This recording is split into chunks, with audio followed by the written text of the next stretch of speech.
Hola, hola, hola, extraordinaria mañana y seguimos y terminando esta fabulosa lectura del libro, piense y hágase rico.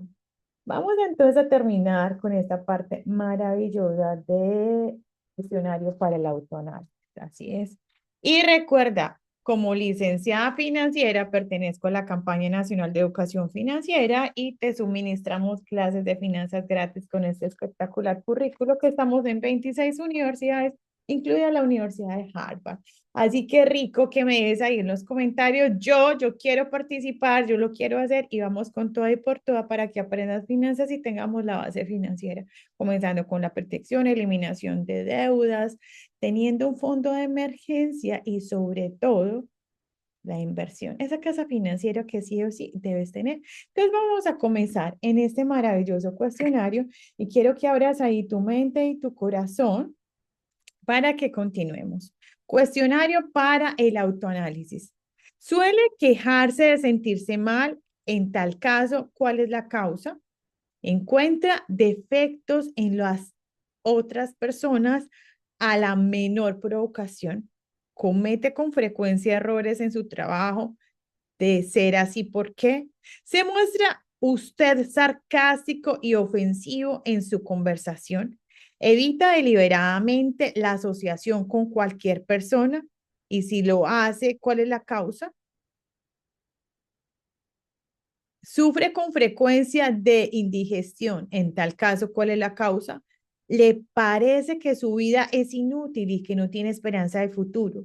Le gusta el trabajo que hace. Si no es así, ¿por qué? Suele compararse de sí mismo. En tal caso, ¿por qué? Siente envidia de aquellos que sobresalen por encima de usted. ¿A qué dedica la mayor parte de su tiempo? ¿A pensar en el éxito o a pensar en el fracaso? A medida que los años transcurren, aumenta la confianza en sí mismo o la pierde. Aprende algo valioso de los errores que comete. Permite que algún pariente o conocido le preocupe. En tal caso, ¿por qué? Se encuentra a veces en las nubes y en otras ocasiones en las profundidades del abatimiento. ¿Quién tiene la influencia más inspiradora sobre usted? ¿Cuál es la causa? Tolera las influencias negativas o descorazonadas que podría evitar. Es descuidado con su aspecto personal. En tal caso, ¿cuándo y por qué? Ha aprendido a ahogar sus problemas, estando demasiado ocupado como para que estos le perturben. Se consideraría a sí mismo un débil falto de voluntad si permitiera que los demás pensasen por usted. Descuida la limpieza interna de sí mismo hasta que la autointoxicación le convierte en una persona de mal carácter e irritable. ¿Cuántas perturbaciones previsibles le molestan y por qué las tolera? Recurre al licor, a los narcóticos, a los cigarrillos para tranquilizar sus nervios. En tal caso, ¿por qué no intenta utilizar la fuerza de voluntad en su lugar? ¿Hay alguien que le fastidie? En tal caso, ¿por qué razón? Tiene un gran propósito definido. ¿Tienes tú un gran propósito definido? ¿Cuál es y qué planes tiene para alcanzarlo? ¿Sufre usted alguno de los 6 temores básicos? En tal caso, ¿cuál o cuáles? Dispone de un método para protegerse contra la influencia negativa de los demás. Hace un deliberado uso de la autosugestión para conseguir que su mente sea positiva. ¿Qué es lo que valora más? ¿Sus posesiones materiales o el privilegio de controlar sus propios pensamientos? Se ve influido con facilidad por los demás, aún en contra de su propio juicio.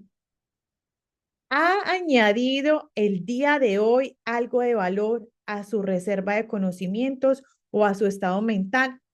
Afronta directamente las circunstancias que le hacen desgraciado o evita la responsabilidad. Analiza todos los errores y los fracasos y trata de aprovecharlos o quizás adopta la actitud del que piensa que eso no es responsabilidad suya. Y aquí venimos a la palabra que debemos evitar: trato. Analiza todos los errores y los fracasos aprovechándolos o quizás adopta la actitud del que piensa que eso no es responsabilidad suya. Puede citar tres de sus debilidades más nocivas. ¿Qué hace para corregirlas? Anima a otras personas a que le expongan sus preocupaciones por simpatía. Durante sus experiencias cotidianas, elige lecciones o influencias capaces de ayudarle en su progreso personal. Por regla general, tiene su presencia una influencia negativa sobre los demás. ¿Qué hábitos de los demás son los que más le molestan? ¿Se forma sus propias opiniones o se deja influenciar por otras personas? ¿Ha aprendido a crear un estado mental con el que protegerse contra todas las influencias descorazonadas? ¿La ocupación a la que se dedica le inspira fe y esperanza? ¿Es usted consciente de tener fuerzas espirituales y un poder suficiente como para permitirle mantener la mente libre de toda forma de temor? ¿Le ayuda a su religión a mantener una mentalidad positiva? ¿Cree que es su deber compartir las preocupaciones de los demás? En tal caso, ¿por qué? Qué poderoso. Vamos entonces a seguir entendiendo. Si usted cree que los pájaros de un mismo género vuelan juntos, que ha aprendido de sí mismo mediante el estudio de aquellos amigos a los que atrae. ¿Qué conexión, si hay alguna, ve usted entre la gente con la que se asocia más estrechamente y cualquier infelicidad que pueda experimentar? ¿Sería posible que alguna persona a la que considera su mejor amigo sea en realidad su peor enemigo debido a la influencia negativa que ejerce sobre la mente de usted? ¿Según qué reglas juzga quién es valioso para usted y quién es nocivo? Sus asociados, in, sus asociados íntimos son mentalmente superiores a usted o inferiores. ¿Cuánto tiempo de cada 24 horas dedica usted a A, su ocupación; B, dormirse, jugar y relajarse; D, adquirir conocimientos útiles; E, desaprovechar el tiempo? Entre sus conocidos, ¿quién de ellos A, le estimula más; B, le previene más; C, le desanima más? ¿Cuál es su mayor preocupación? ¿Por qué la tolera? Cuando otros le ofrecen un consejo no solicitado, lo acepta sin cuestionarlo o analiza sus motivaciones. ¿Qué es lo que más desea por encima de todo lo demás? ¿Tiene intención de conseguirlo? ¿Está dispuesto a subordinar el resto de sus deseos a este? ¿Cuánto tiempo dedica el día a conseguirlo? Cambia la opinión con frecuencia. En tal caso, ¿por qué? Suele terminar todo aquello que empieza. Se siente fácilmente impresionado por los negocios o por los títulos personales, grados académicos o riqueza de otras personas. Se siente influido fácilmente por lo que otras personas piensan o dicen de usted. Valora a las personas por su estado social o financiero.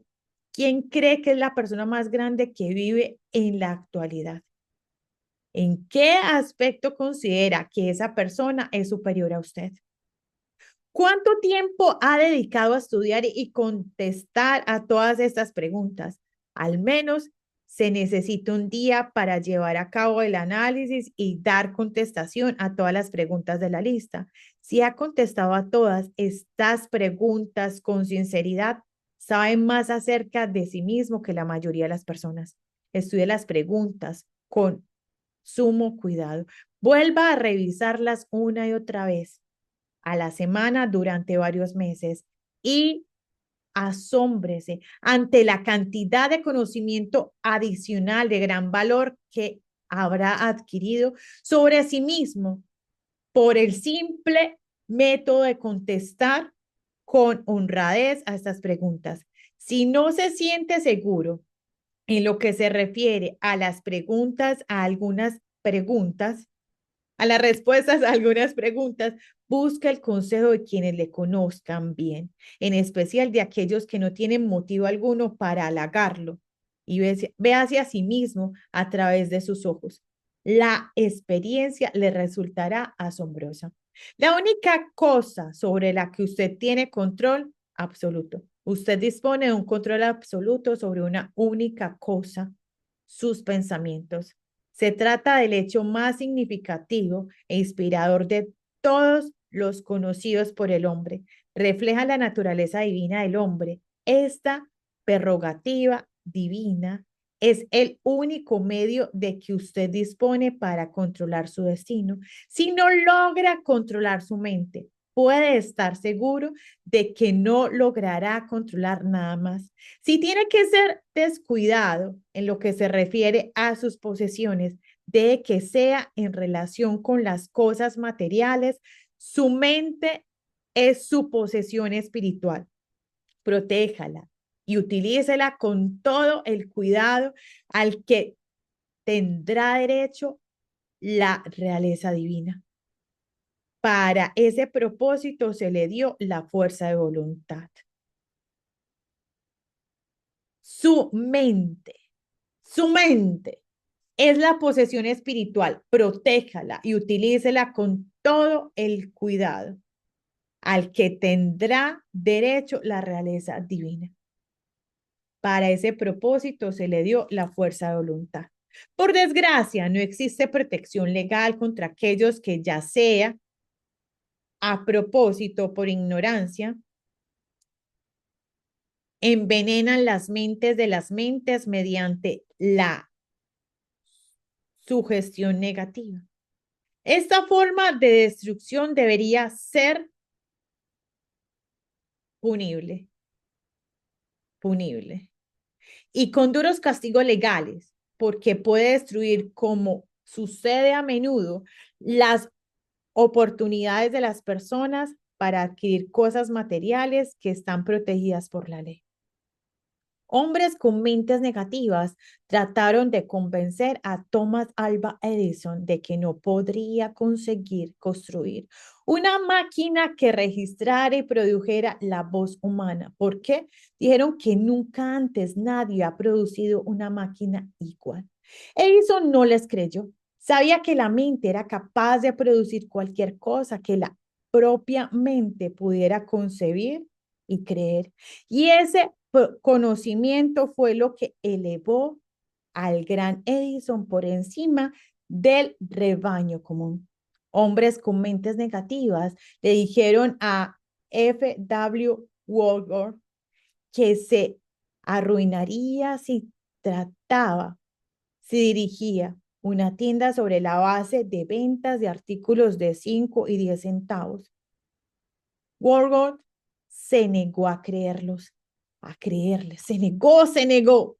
Sabía que podía hacer cualquier cosa dentro de lo razonable si apoyaba sus planes con la fe. Ejerció su derecho a descartar de su mente las sugerencias negativas de los demás y acumuló una fortuna de más de 100 millones de dólares.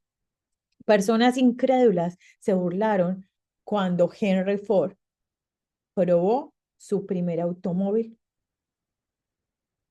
toscamente fabricado en las calles de Detroit.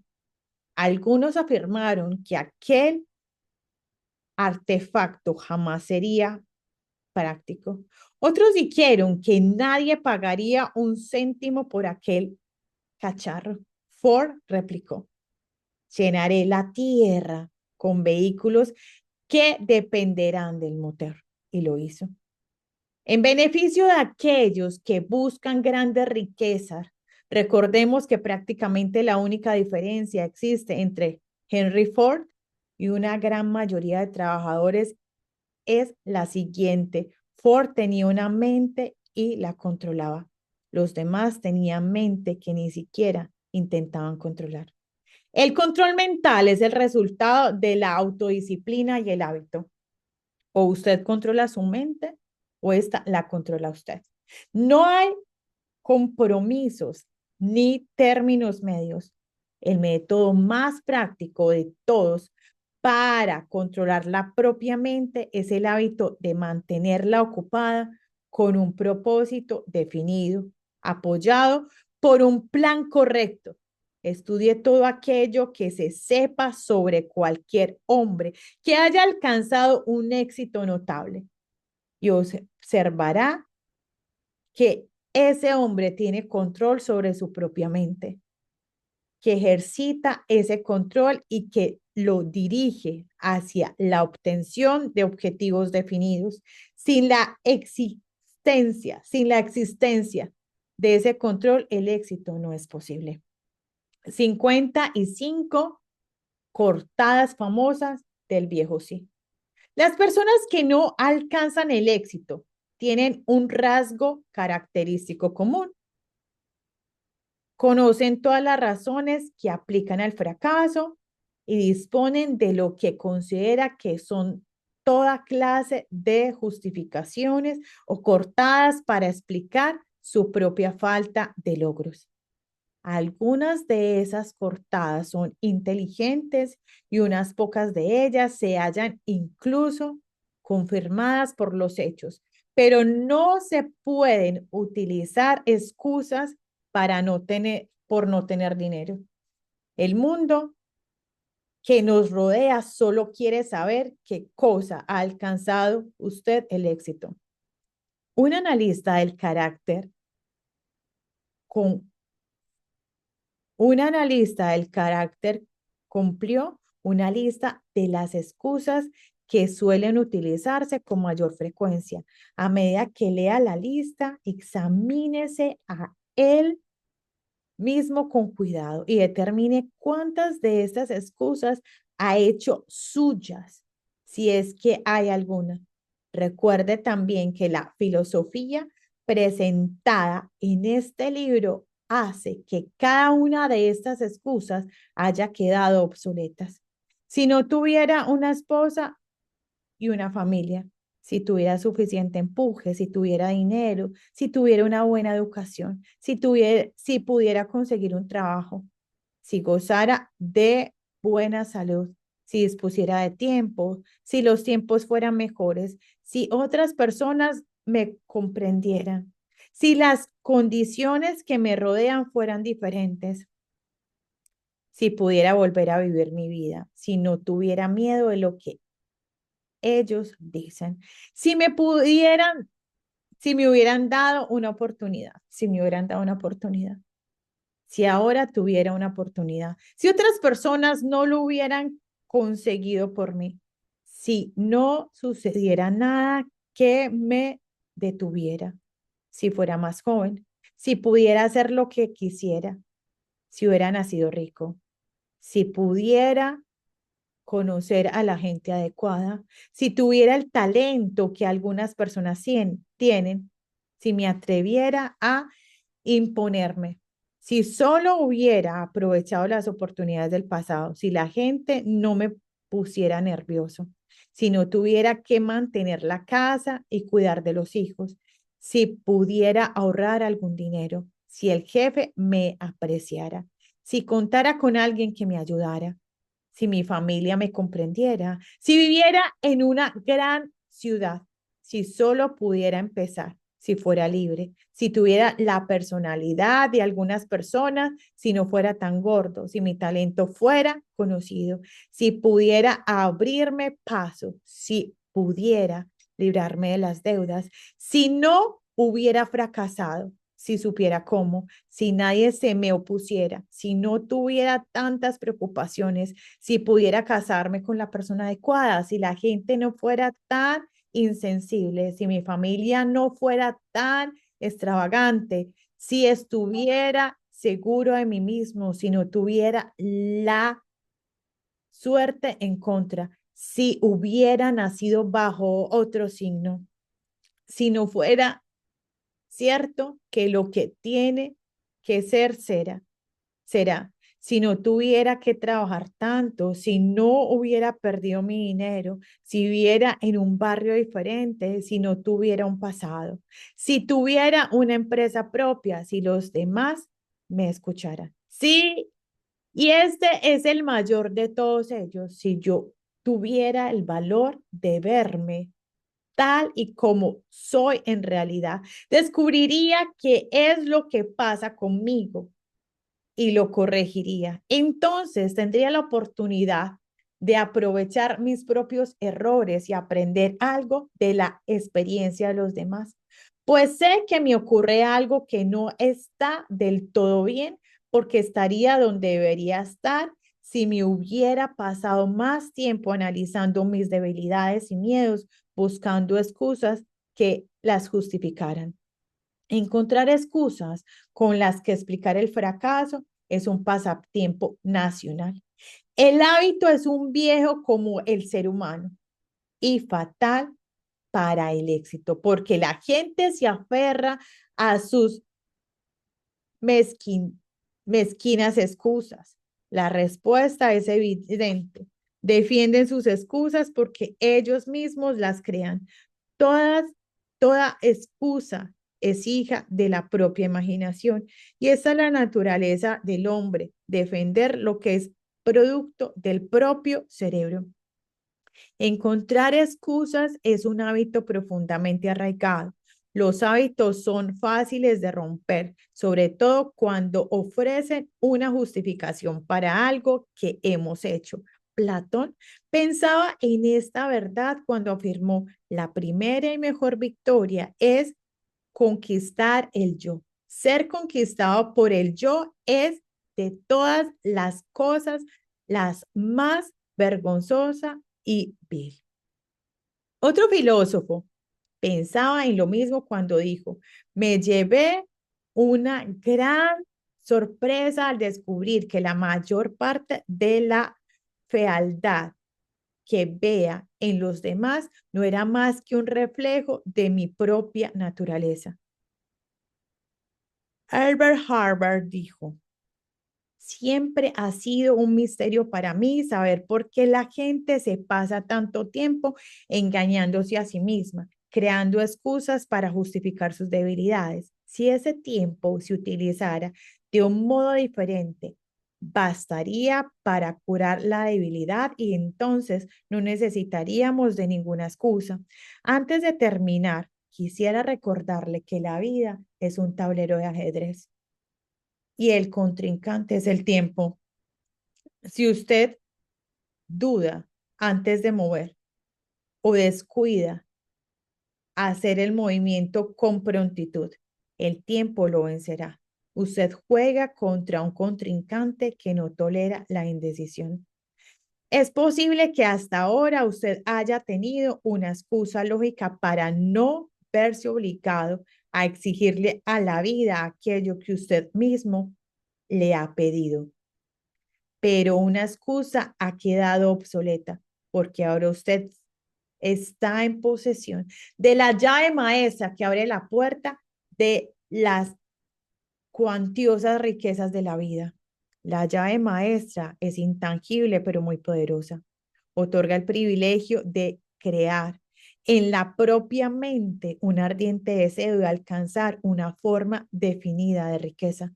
No hay ningún castigo por utilizarla, pero se ha de pagar un precio por no hacerlo. Ese precio es el fracaso. Si se la utiliza, en cambio, le espera una recompensa de enormes proporciones. Se trata de la satisfacción que nos produce conquistar el yo y obligar a la vida a entregarnos aquello que se le pide. La recompensa es digna de su esfuerzo. Está dispuesto a empezar y convencerse. Si somos parientes, dijo el inmortal Emerson, nos conocemos, nos conoceremos. Para terminar, permítase adoptar su pensamiento y decir, si somos parientes, nos hemos conocido a través de estas páginas. Nos hemos conocido a través de estas páginas. ¿Qué te pareció esta magnífica obra? La llave maestra es intangible, pero muy poderosa. Otorga el privilegio de crear en la propia mente un ardiente deseo de alcanzar una forma definida de riqueza. No hay ningún castigo para utilizarla, pero se ha de pagar un precio por no hacerlo. Ese precio es el fracaso. Si se le utiliza, en cambio, le espera una recompensa de enormes proporciones. Se trata de la satisfacción que más produce conquistar el yo y obligar a la vida a entregarnos aquello que se le pide. La recompensa es digna de su esfuerzo. Está dispuesto a empezar y a convencerse. Fascinante, fascinante, fascinante. Amigo suscriptor, millones de gracias por estar acá. Con eso terminamos la magistral obra de Piense y hágase rico. Y te recomiendo que lo vuelvas a analizar, lo vuelvas a leer y literalmente comiences con: hay una recompensa de enormes proporciones si usted usa la llave. Es la satisfacción que viene a todo aquel que se conquista a sí mismo y obliga a la vida a darle aquello que se le pide. La recompensa es digna de esfuerzo. Estás dispuesto a empezar y a convencerte. Ahí está. Millones de gracias. Un aplauso para ti. Te mando un abrazo gigante. Gracias por llegar hasta el 15º capítulo de Piense y hágase rico. Para mí es una bendición estar aquí. Millones de gracias por hacer parte de mi comunidad. Gracias por darme un like, por suscribirte y por estar aquí. Bye. Bendiciones.